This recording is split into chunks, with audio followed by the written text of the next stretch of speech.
Here is the second part of Monna Lisa. In recent decades, the painting has been temporarily moved to accommodate renovations to the Louvre on 3 occasions, between 1992 and 1995, from 2001 to 2005, and again in 2019. A new queuing system introduced in 2019 reduces the amount of time museum visitors have to wait in line to see the painting.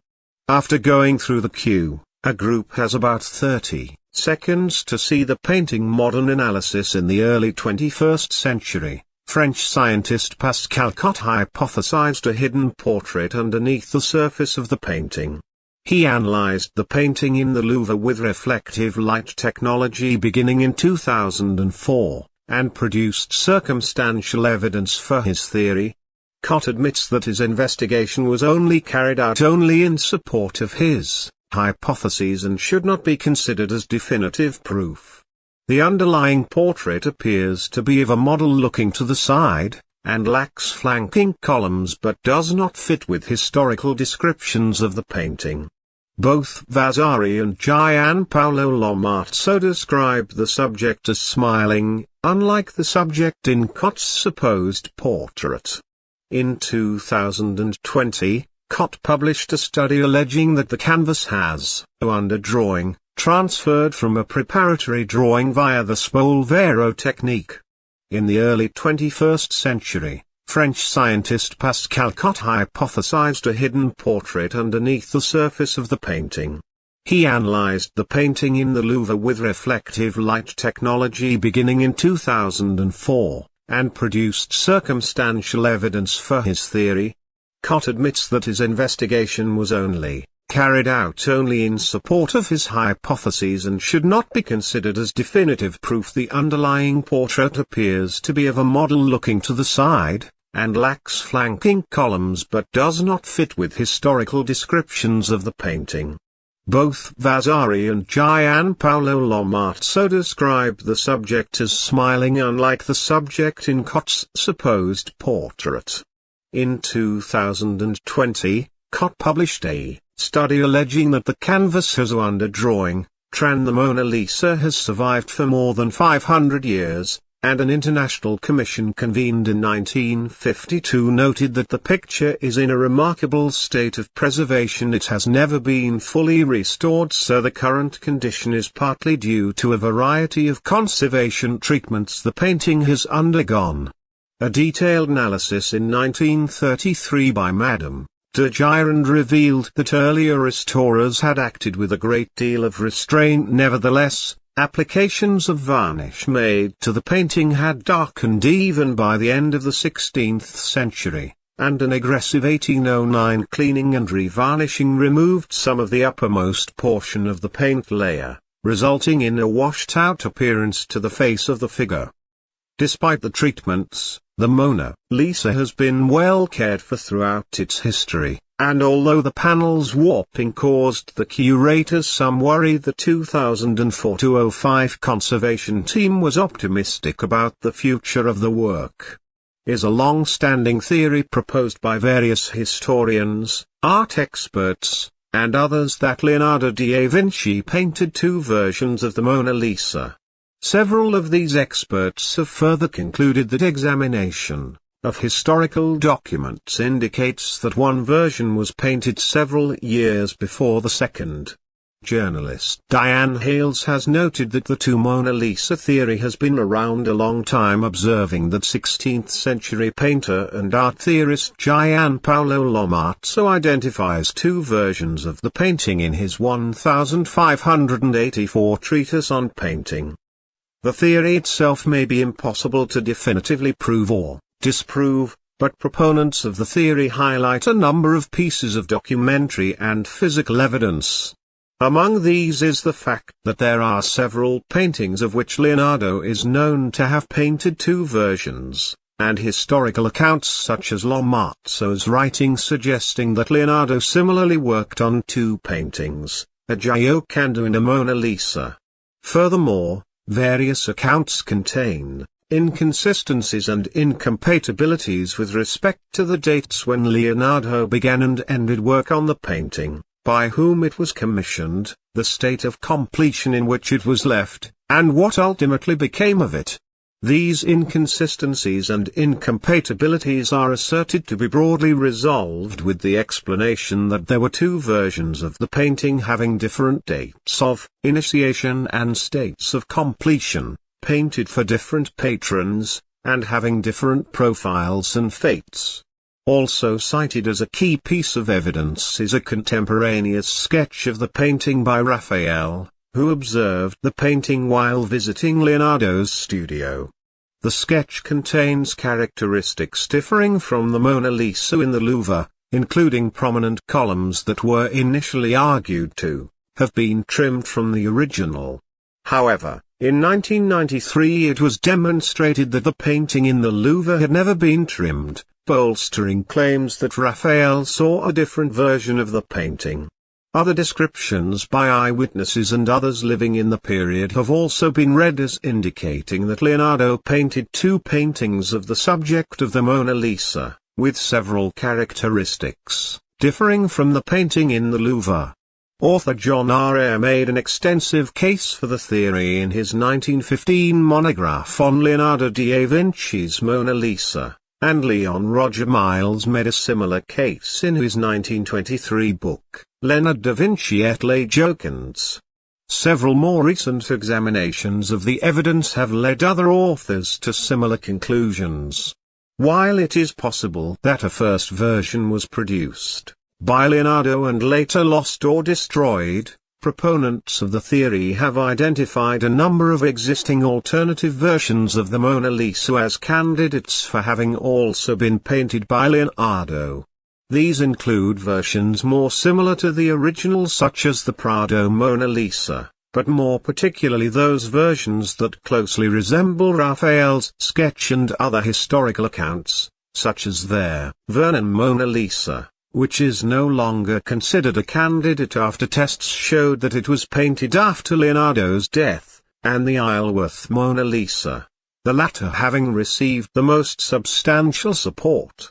Number of authors have noted that Leonardo often painted two versions of his works, and also often left works unfinished, leaving his students to complete the missing portions.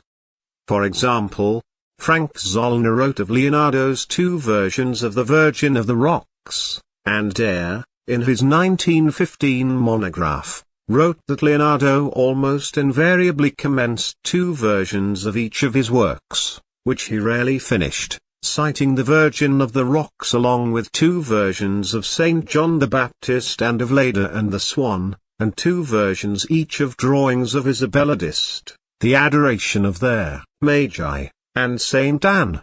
Diane Hales quotes 16th-century painter and art theorist Gian Paolo Lomazzo as identifying two versions of the painting. In 1584, in his treatise on painting, the Florentine artist and chronicler Giovanni Paolo Lomazzo, a supposed acquaintance of Leonardo's longtime secretary Melzi, wrote that the two most beautiful and important portraits by Leonardo are the Mona Lisa, and the Gioconda. Another statement considered as evidence for this purpose was made by Francis Pietro da Nouvelaria in a 1501 letter to Isabella d'Este, Marchesa of Mantua, detailing Leonardo's activities from a visit to his studio.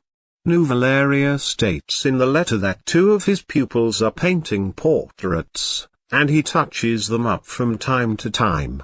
Eyre and Eugene Muntz both discuss Nouvelaria's letter, with Muntz deeming the subjects unknown and Eyre concluding that these were portraits of Lisa del Giocondo. It is possible that a first version of the Mona Lisa was produced and then lost or destroyed. However, a number of existing paintings have been identified as possibly being this first version. The most widely endorsed contender is the Isleworth Mona Lisa, which had been examined by a number of experts in the 1910s and 1920s, and was later hidden in a Swiss bank vault for 40 years before being unveiled to the public on September 27, 2012. The Swiss Federal Institute of Technology in Zurich has dated the piece to Leonardo's lifetime, and an expert in sacred geometry has found it to conform to the artist's basic line structures. It also has columns similar to those in the sketch, made by Raphael, and the red lips described by Vasari.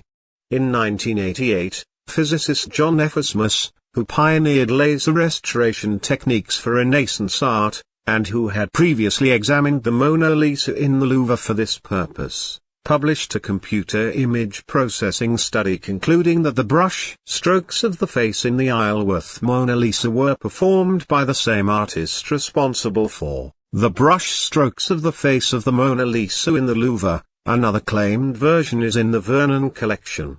The Vernon Mona Lisa, however, dates from around 1616, though it also has columns, and was itself originally part of the collection at the Louvre. It was given to Joshua Reynolds by the Duke of Leeds around 1790, in exchange for a Reynolds self-portrait. This version was included in an 1824 account of the principal pictures belonging to the nobility and gentry of England, which lists the Mona Lisa sitting on a chair as a painting by Leonardo da Vinci, then owned by Sir Abraham Hume. The account describes the background as a landscape with a bridge, and states that it is not known how this portrait was brought to England. Reynolds thought it to be the real painting, and the French one a copy, which was later deemed to have been disproved. It is, however, useful in that it was copied when the original's colors were far brighter than they are now, and so it gives some sense of the original's appearance as new. It remains in a private collection, but was exhibited in 2006 at the Dulwich Picture Gallery. In January 2012, Museo del Prado in Madrid announced that it had discovered and almost fully restored a copy of the painting by a pupil of Leonardo, very possibly painted alongside the master. The copy gives a better indication of what the portrait looked like at the time, as the varnish on the original has become cracked and yellowed with age. German imaging researchers Klaus Christian Carbon of the University of Bamberg and Vera Hesslinger of the University of Mainz performed further analysis of the Museo del Prado version, comparing it to da Vinci's Mona Lisa, and in May 2014 speculated that, based on perspective analysis of key features in the images, the two images were painted at the same time from slightly different viewpoints. They further proposed that two images may therefore form a stereoscopic pair, creating the illusion of three-dimensional depth, when viewed side by side. However, a study published in 2017 has demonstrated that this stereoscopic pair in fact gives no reliable stereoscopic depth. Professor Salvatore Lorazzo, who has written several papers and articles comparing these paintings and others, including the Mona Lisa with columns in St. Petersburg, and the Oslo Mona Lisa, supported the Isleworth Mona Lisa as one of two original versions by Leonardo, while concluding that the Prado Mona Lisa was likely by one of Leonardo's more talented students, and that the Vernon Mona Lisa was a copy done section by section, probably painted by a French court artist in Fontainebleau or a visiting artist at the beginning of the 17th century.